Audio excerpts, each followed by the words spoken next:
Welcome to Cider Chat and this special edition of Cider Chat Live, bringing to you news from out and about in Ciderville in real time.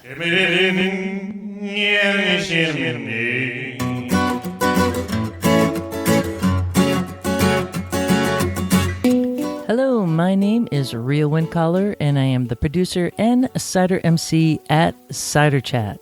And this week, I am bringing to you this news about New York Apple Camp and a bit more, because I just can't wait for another week to come by to roll out an episode.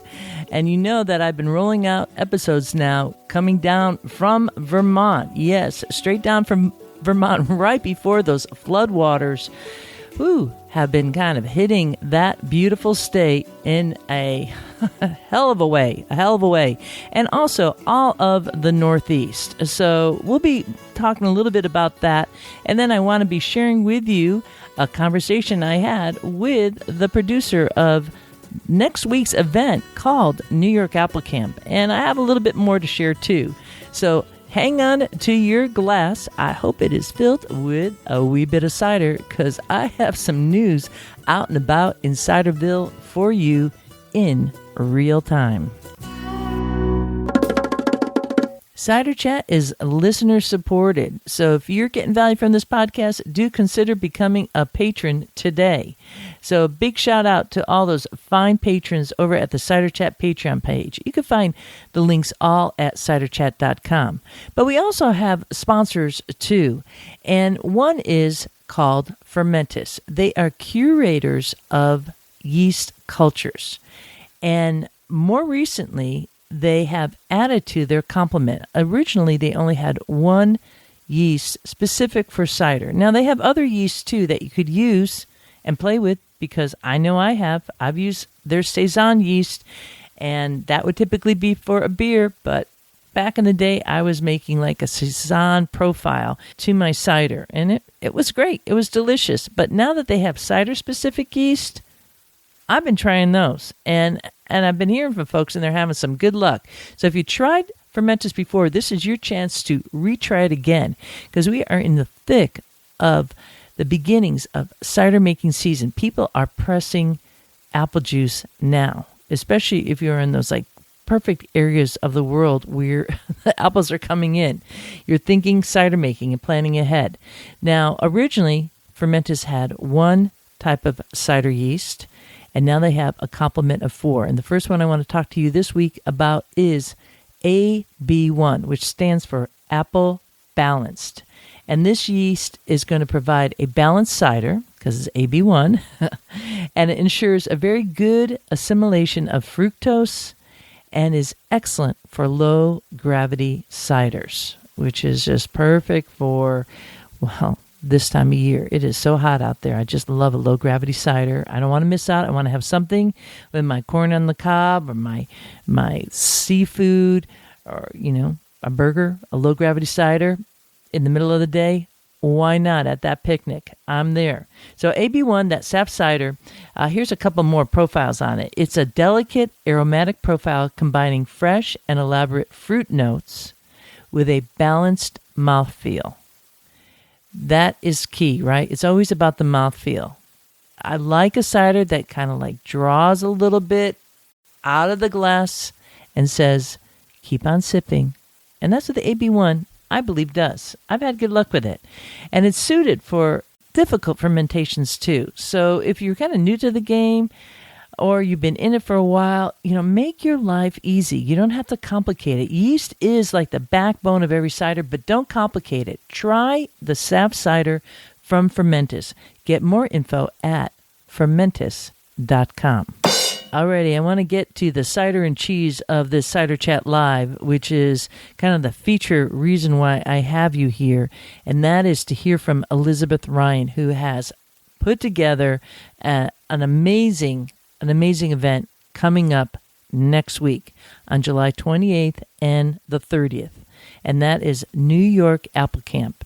It's going to be taking place in the Hudson River Valley area of New York. So that's a little north of New York City. And essentially, the site is called the Ashokan Center, which has a whole long history of cool music and is right on a reservoir. It's actually a little south of Woodstock, New York, which is famous for Woodstock, the concert itself. There is a museum there. I believe it's open to the public. I haven't been there. I'm going to go this time around and check out Woodstock while I'm in the area. But what I'm bringing to you live right now is a conversation with Elizabeth. They have just put up the schedule, and I want you to know about it because I know that they started this process late, and it's just such a glorious event. I'm so excited to kind of be in this. I mean, it has been difficult times. We had the rain in the Northeast definitely affected upper New York State and the rest of the Northeast. Significant impact in Vermont itself. Having just drove through that area and just to see the devastation on the news. I mean, yes, people are strong, people are resilient, but dang, we need some good news. And this is what New York Apple Camp is all about. So I'm going to roll next to a conversation with Elizabeth. She told me she pulled off safely on the side of the road because she's always driving about. You know, these cider makers, they are working it. They are both producers and farmers. And for her, she has a number of different farms that she is managing, a number of people that she is employing, and has just done so much for this region. In addition to being an encyclopedia in her own right on the history of the Hudson River, the wine scene there, and the apple scene there. So I can't say enough about her. We're going to roll next to this conversation with Elizabeth to bring you up to date in real time on this Cider Chat Live, all about New York Apple Camp. All right, I have Elizabeth Ryan on the line here, telling us all about New York Apple Camp. I know there's a lot going on. You have the schedule up, and there's still more speakers to be added, but let's bring listeners out there in Ciderville up to date. Let's first start with what is happening on Friday, a tour. That sounds really exciting. Well, you know, the Hudson River Valley was the home of one of the noted horticulturists of the 19th century, Andrew Jackson Downing. And Andrew Jackson Downing had a massive nursery in Newburgh, New York. He was a landscape architect and a nurseryman of great renown with his brother Charles Downing. And he wrote The Fruits and Fruit Trees of America, which was kind of the Bible for fruit growers in the 19th century. It went into many editions. He's from that region of New York, and what are we going to be doing on this tour? Because you know that I'm going on it too, of course. You bet. So he was very influential. People still are trying to track down some of his original plant material. So we're going to be visiting the site of his original nursery.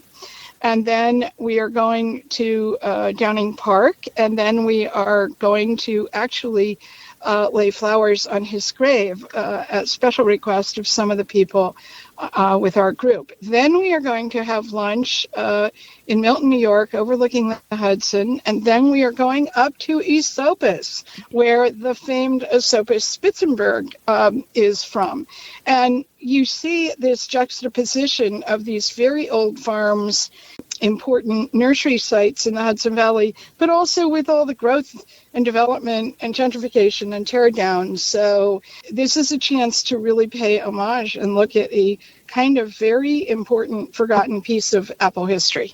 I love the idea of laying the flowers. That's really cool. Checking out these different local sites, and I'm seeing that we're going to have Dan Busey, which you are listed as a god of pomology. I love that title. I'm not sure how he thinks about it, but you know, he's a humble guy. Yeah. I mean, there may be a few other people in the pantheon, but of course, certainly he wrote the book, and he authored that massive. I call it an encyclopedia of apples, mm-hmm. where he took every single apple he could find, American apples, and all the documentation and all the old watercolors and plates, and put it together in this set. It's kind of a must-have, and he's in the middle of revising it. And interestingly enough, he said to me, he's like, I've never been to the Hudson Valley. I really want to go to the site of Downing's nursery. So that's the kind of status that Downing, still has. And without getting ahead of ourselves, I'll tell you, we're meeting 4 or 5 local experts that day who have been researching in pretty minute detail the A.J. Downing and Charles Downing story. And so anyway, and then Friday night we're going to meet. Wait. Let me just slow you down just a little minute here. So, okay, because this is like so much happening. So again, this is going to be Friday, July 28th, and that's going to be a tour that begins in the morning and runs around 10 to 3 p.m. before the actual New York Apple Camp takes place. So if you want... Correct. And we're going to have a 2-hour lunch break. We're asking for a $30 contribution. Lunch will be provided. And it's a really a preliminary, to set the stage for kind of what is some of this history in the Hudson Valley before we talk about the new kind of homology that's emerging in the Northeast. I mean, just remarkable. And anyone out there in Ciderville, whether you are U.S.-based or international or up in Canada, this is like a classic story of the apple with A.J. Downing. Really remarkable. And then, of course, Dan being there. He's coming in from Wisconsin, bringing those books, his encyclopedias, which are the illustrated guide to American and Canadian apples. It's like a compilation of books. Just he's like the modern day kind of A.J. Downing in a way on what he's doing. He is. He is. Really so it's remarkable. A very fitting. And then, of course, we have so many other people, Dan Pucci and John Bunker. And well, let's talk about what they're going to be doing. Yeah, so we have Dan Pucci, we have Dan Bunker. So that's the morning of Friday. Come early for that. And then you check in at the Ashokan Center, which is just a glorious, glorious center. We could talk hours about that. Then there's going to be a dinner, a toast with yourself, Elizabeth Ryan, and the John Bunker coming down from Maine. What can we say about John Bunker? Other than we love him. What can we not say? I mean, he is Yoda. He is, he has inspired me in my entire life. So decades ago, he was really, to me, one of the first people, founder of FEDCO, the Maine Heritage Orchard, MAFGA, and Maine has been this amazing, almost Garden of Eden, where people have been gathering and talking about historic apples. He's written 2 or 3 books. About 3, yeah. He's a documentarian. He is an eloquent speaker. And in many ways, he's one of the kind of fathers of this movement. And John founded Apple Camp. So first Apple Camp 4 years ago, people from all over the country got in their cars. I was one of them. And I drove to Maine to this wonderful little camp that didn't even have, electricity in the bunks. And it was like a who's who of all the apple researchers in the country just gathered in Maine, drinking hard cider and exchanging information. A lot of West Coast people. Last year wasn't quite as, there wasn't so many people from the West Coast. It was a great gathering of East Coast people. And John has spearheaded this, and I think because I think you were there. I was. Last year, John said, well, you New York people ought to do something like this. You ought to get this together and do something in New York. And a few of us took up the mantle. I have a little not-for-profit that I started in the 80s, the Hudson Valley Center for Food, Culture, and Agriculture. And I had 3 grants from New York State Council for the Arts. That's what got me interested in this. I am a full-time fruit grower and cider maker, but I started doing oral histories in the Hudson Valley and going to the local historical societies, and I thought that we would discover some great treasure trove, but it was a big untold sort of forgotten story. So it's so important for all of us to hold this sense of place. Right. That is so sure. Yeah, definitely. Especially with everything that's going on. This is like just a ray of hope in the middle of what has been a pretty crazy summer for the Northeast. with rain and the early frost. So let's go back to the schedule here a little bit to fill folks in. So John Bunker and Elizabeth are going to be doing the toast and welcome. Then there's going to be a cider social with live music. So bring your favorite cider to share. And then on Saturday kicks off a whole bunch of different workshops. We have one on, well, that's being moderated by Maria Kennedy. And there's, we have William, known as the Palm Queen, Melissa Madden of Open Spaces. And I think that's going to be a very robust panel. Maria is, of course, by training a folklorist, but deeply, deeply involved in the cider movement, working on a big project with Cornell on foraged fruit and foraged ciders. So that panel and Melissa Madden from Open Space Cider is very fascinating. Posed kind of throughout the question of, well, how do you fit into this? The theme of that panel is, if you aren't a grower, you don't own land, like, how do you fit into this landscape? Mm-hmm. And I think it's partly a little bit about making space for all the other people in various ways, including, land is very, very expensive. Sure. And getting land and getting farms and all that is not a very easy thing to do for a lot of people. Yeah. And then we have all these incredible historic decaying orchards all over the Hudson Valley and the Northeast, because everybody grew apples, period, in the 19th century. Mm-hmm. We didn't have a big distribution system, and people, you had to grow your own, literally. Yeah, really exciting. So we won't go through every single workshop here, but I do want to just talk about the workshop titled with Todd Little-Sebold. He's from the College of the Atlantic up in Maine. Well, what can we tell about that workshop without giving away too much here for those folks coming? Well, he's been researching for 8 years the French Connection, I guess you could call it, the origins of apples. And there's a story we tell a lot where we're looking down in the Hudson Valley at England and Holland as sort of part of the origin story, but the origin story is very different up there. And I'm not going to say any more because I don't want to steal his thunder. Yeah. But I will tell you, I have a degree in pomology, and some of the things he shared with me in the process of getting ready for this were jaw-dropping to me. Okay. From revelatory. And I want to make sure that we talk a little bit about two of our other speakers. Bill McKentley is another legendary character. He owned and is still involved with the St. Lawrence Nursery up in Potsdam. And in the 30s, it's a 100-year-old nursery. When there was a test winter in New York, the nurserymen there went all through New England gathering things that had survived. And so we're in a moment here, obviously, of climate change and climate extremes. And we're in the Hudson Valley. Many, many people have lost their crops. We're experiencing, all of it extremes, and it's going to continue. And so how do we navigate that as growers? How do we find resilient plant material? How do we diversify? And I think it's not just a story about apples, but agroforestry and the many other things.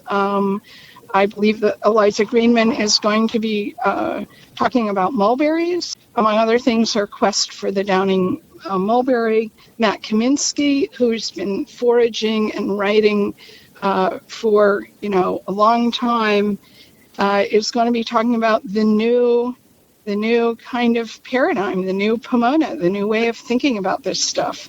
One of the great joys I had putting this thing together was calling people and sort of saying to them, what do you want to talk about? And this flood of thoughts and information, we got to where we were literally saying to people, can we just turn the tape recorder on?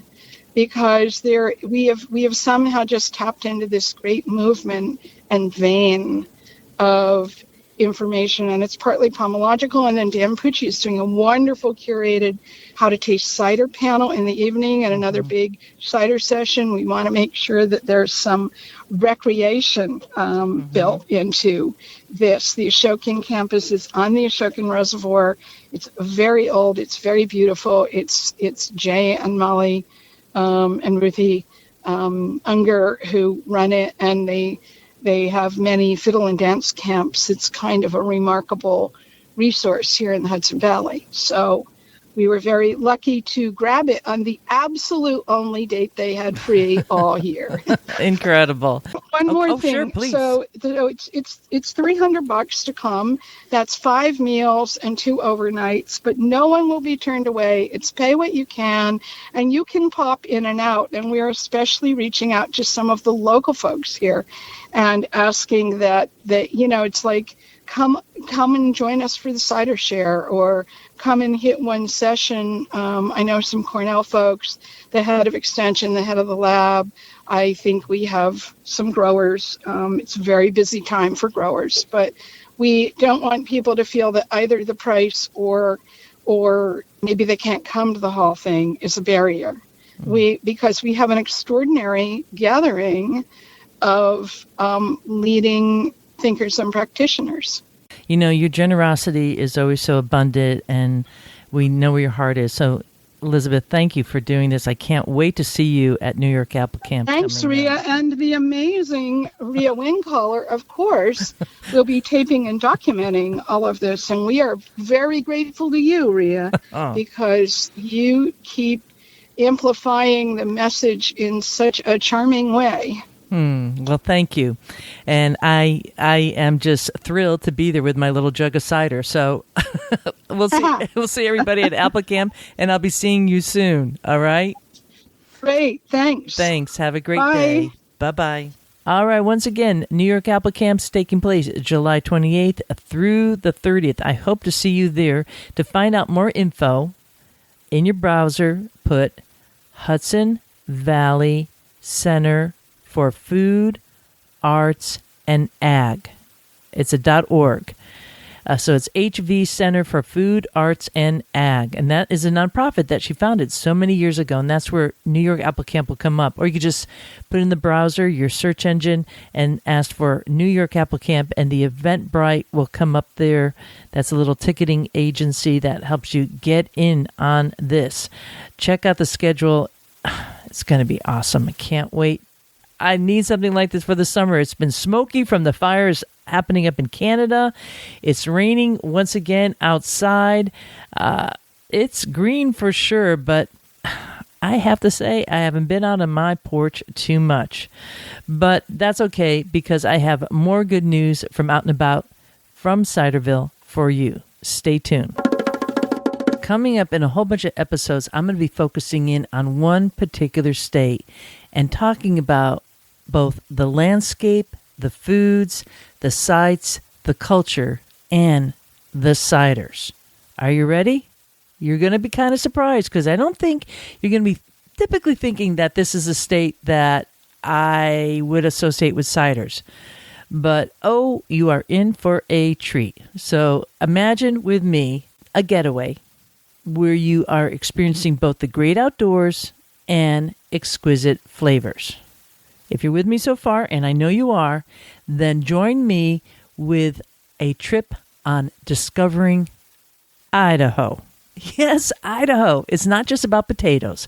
Make this state your next cider destination. I mean, check it out. We're going to begin our journey at the top in northern Idaho's Panhandle region.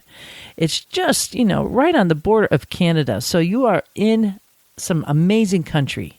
The Panhandle itself is only 50 miles wide, with Montana to the east and Washington State to the west. Most apple trees can grow in zones 4 through 8, with some varieties hardy down to zone 3 and others tolerant up to zone 9. This area is in zones 5 through 6.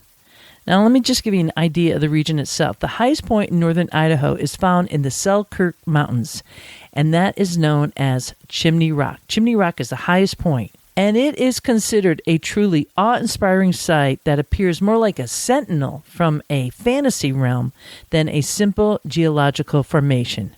Google Chimney Rock, Idaho, because there's other ones out there. Make sure you put in Idaho just to see what it looks like. It's super cool. It's at approximately 7,700 feet or so, which is 2,300 meters. And it's the highest point in this mountain range known as the Selkirk Mountains. The column itself is all granite, and that alone is 380 feet tall. It's definitely a popular destination for climbers. But I don't know about you, but my climbing days are over. So I'm going to just tell my overachieving friends that I'm hiking out to the rock. But instead, I'm going to beeline it to the Summit Cider, which is based at Laughing Dog Brewery. This area is known for a variety of foods, such as huckleberries, trout, morel mushrooms, game meats, craft beer, of course, potatoes, and definitely cider. So on this little road trip that we're taking, we got our little camper or we have our little efficiency unit, and we're going to grab all this stuff, grab some local cider, and make ourselves a meal to talk about, right? I could just taste it right now. Idaho has a really diverse topography and climates and offers an incredible range of experiences, landscapes, and Idaho ciders. From the forests of the north to the plains of the south, Idaho cideries capture the essence of their surroundings in every bottle. In the next episode of Cider Chat, we're going to explore the cider options surrounding the town of Coeur d'Alene. But in the meanwhile, you can find all the local cider makers listed in Idaho at the Northwest Cider Association website. Just go to nwcider.com/maps. And I'll see you in Idaho raising a glass of cider. Now, I know you're busy and you're probably already thinking about what's going on right down the road in front of you, but don't forget, time is running out for the New York Apple Camp, so get your tickets today. I want to see you there and raise a glass. Once again, this is Rhea Windcaller signing off for now. Looking forward to seeing you in Ciderville. Yeehaw!